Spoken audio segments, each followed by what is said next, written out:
How's it going? It's Rocky. Welcome to week number 10 of the $2,000 weekly challenge.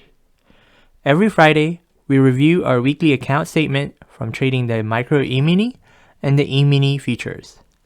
We also review some of our trades to show some of the good trades I've made during the week, and also some that we shouldn't do and definitely learn from.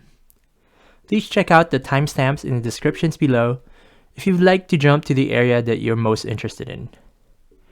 Our goal with this challenge is to earn an income of $2,000 every week through a common strategy utilizing the MACD and the stochastic RSI.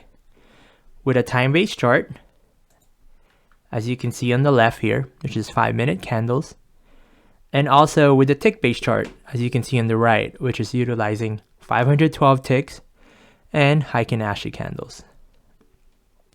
Details of my strategy is listed on the description below, and are also mentioned through examples in most of the content that we've released so far.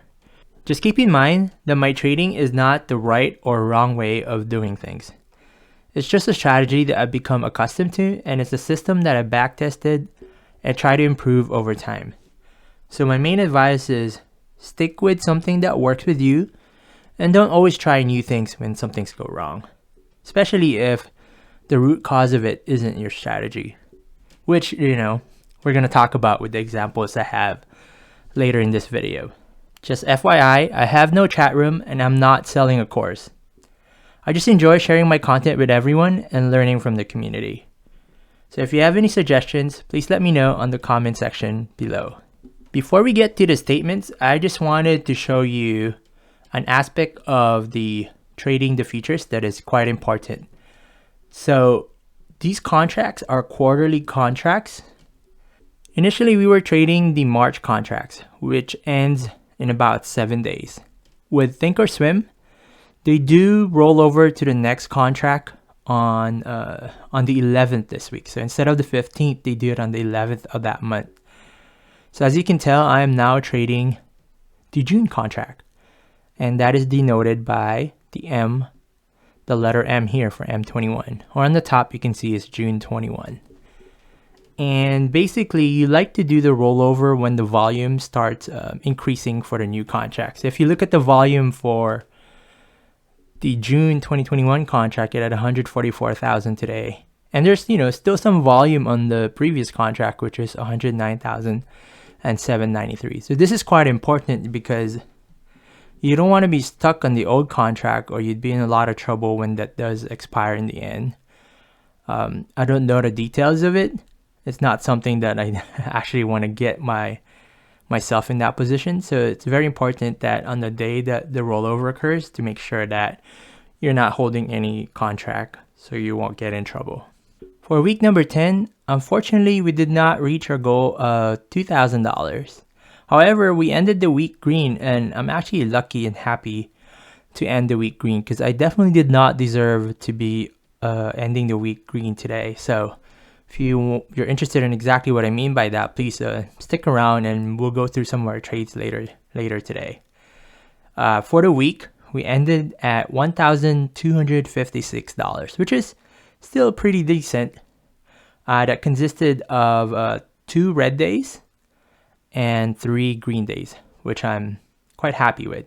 With our highest day gain being $1,870.50 and our worst day being a negative $1,042.50.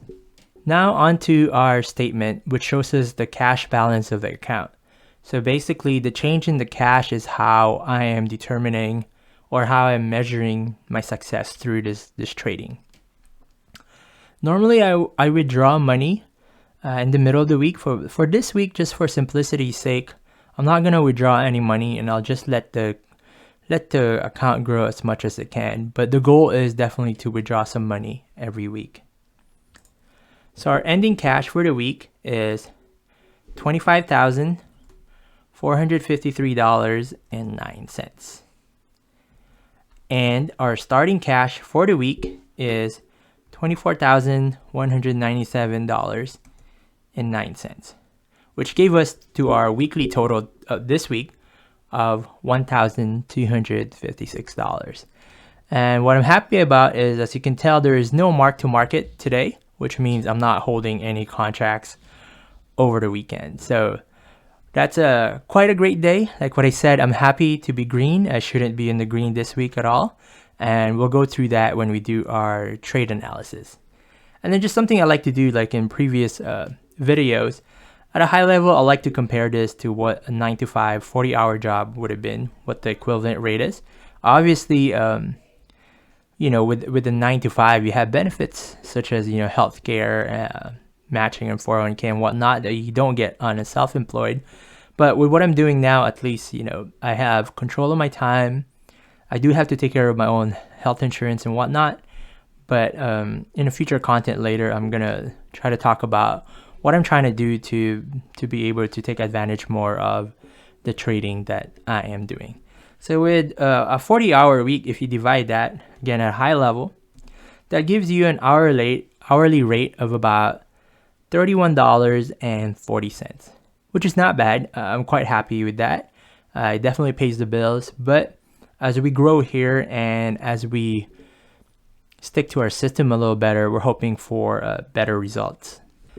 Now to do the trade analysis for the trades that we did this week.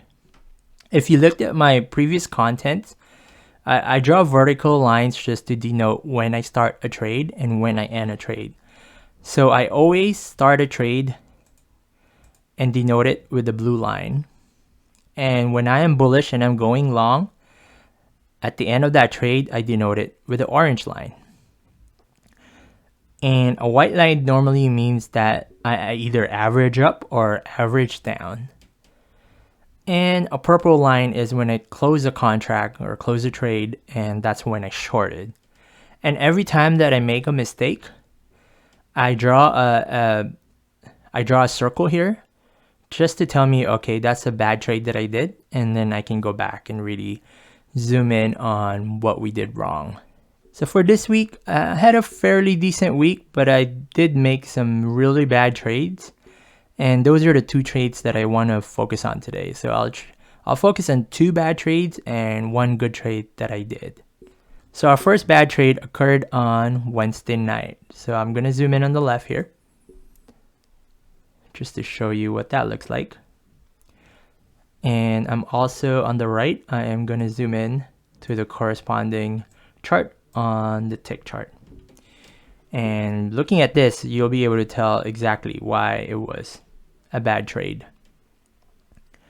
But let me start first with the prelude on why exactly this started as a bad trade. And that really started because, again, one of my tendencies for an emotional trade. My first trade occurred here at the end of power hour on Wednesday.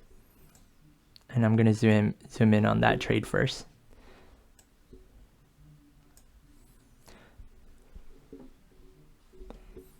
So with this first trade that I made, I did decide to short it. And I shorted it because I was trying to be aggressive with it. With our rule, we try to short only when both the MACD lines are below the 0 line. But for this instance, I was feeling more aggressive because it was definitely trending down. And normally, you take sometimes, as you trade more, you'd want to take a higher risk for a higher gain itself. And basically, I shorted at 2 contracts at 32,293. So 293. And basically, it actually didn't go so well. A bit of a drawdown when the market ended. And then it wasn't until after 3 o'clock and the Asian market opened that we finally were able to break even.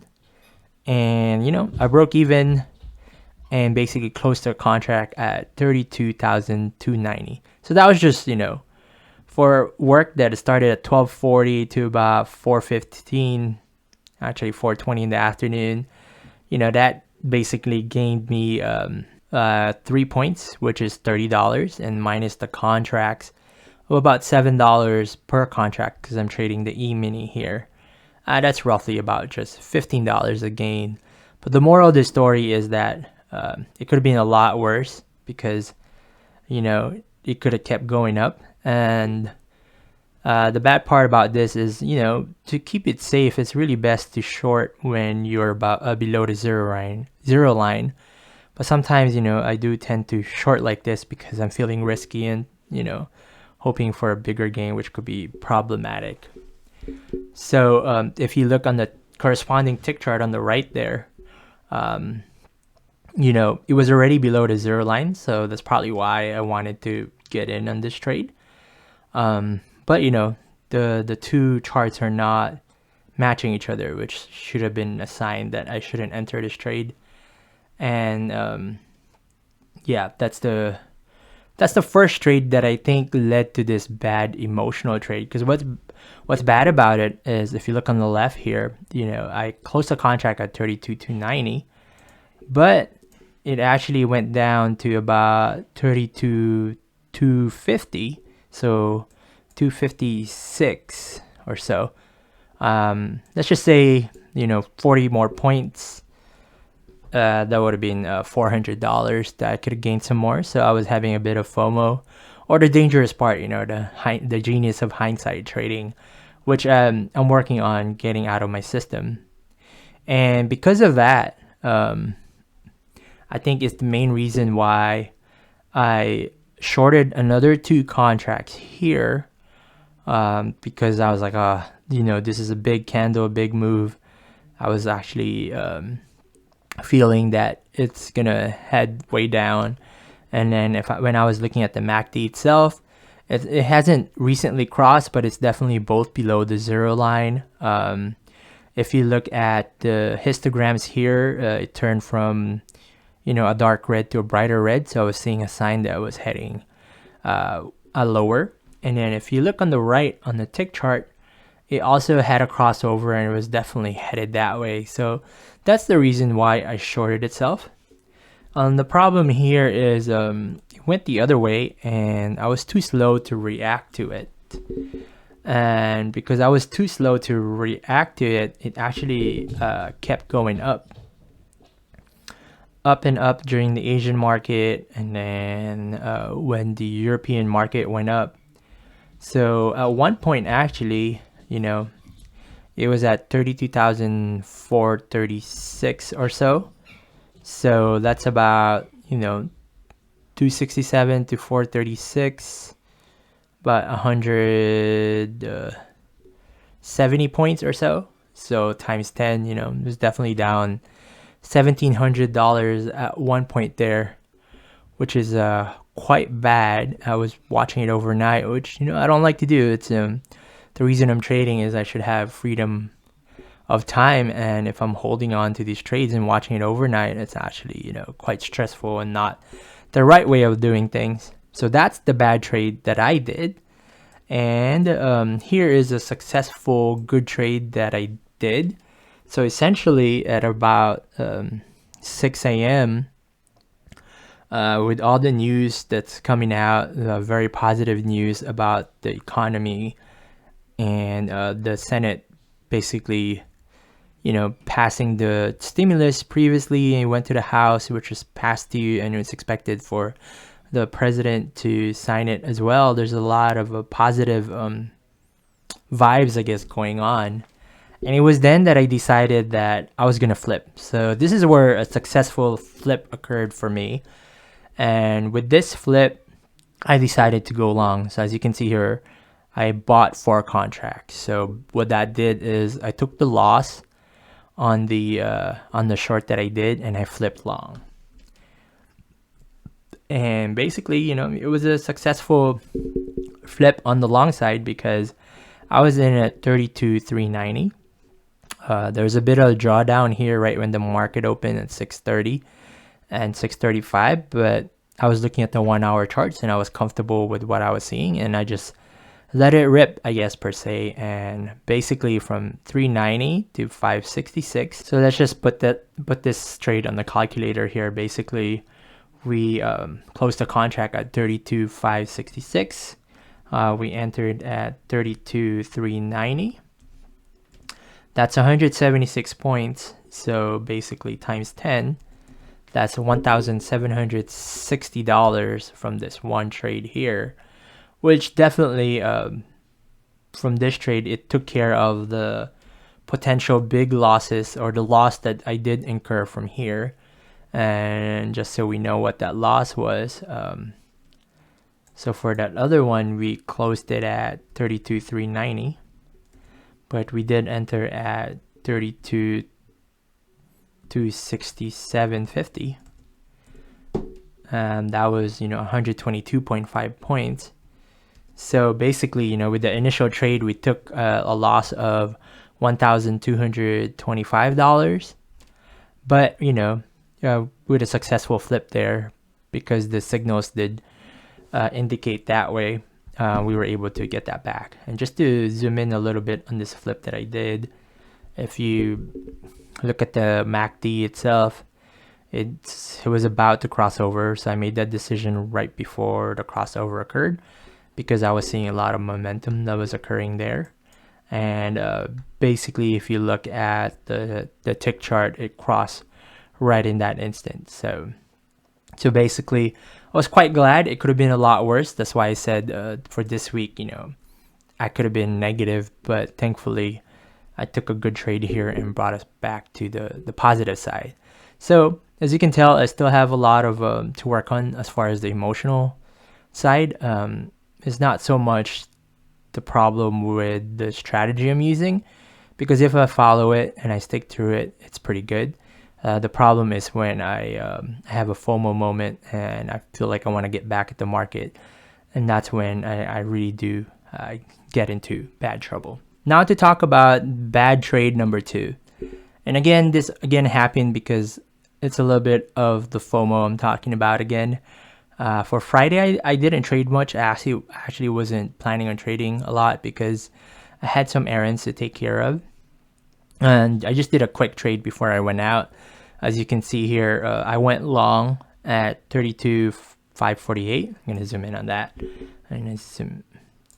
And then basically the reason I went long was because the crossover did occur. See, the problem with the MACD sometimes is it can show you a crossover, and then a few minutes later it'll go back down, and that's because it's a lagging indicator. So that's why I usually look at other indicators to help me out to make the decision itself. But anyway, I went long on this at 32,548, and basically once I was at a certain gain, I placed an OCO, and I was topped out at 32,557.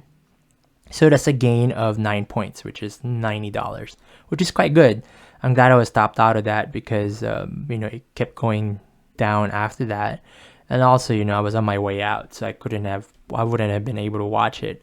And I think the problem with this was, if you look at it, if I had been more patient, my 32,548, it actually went all the way up to about 32,600 when I decided to look at it again in the power hour. And basically 548 to about 600, that's $500 of a gain there. So I think I felt I missed out, and that's the reason why I wanted to go back in on the market again during the power hour. And the problem with this trade is there's nothing in there that said I should short it, and here it is.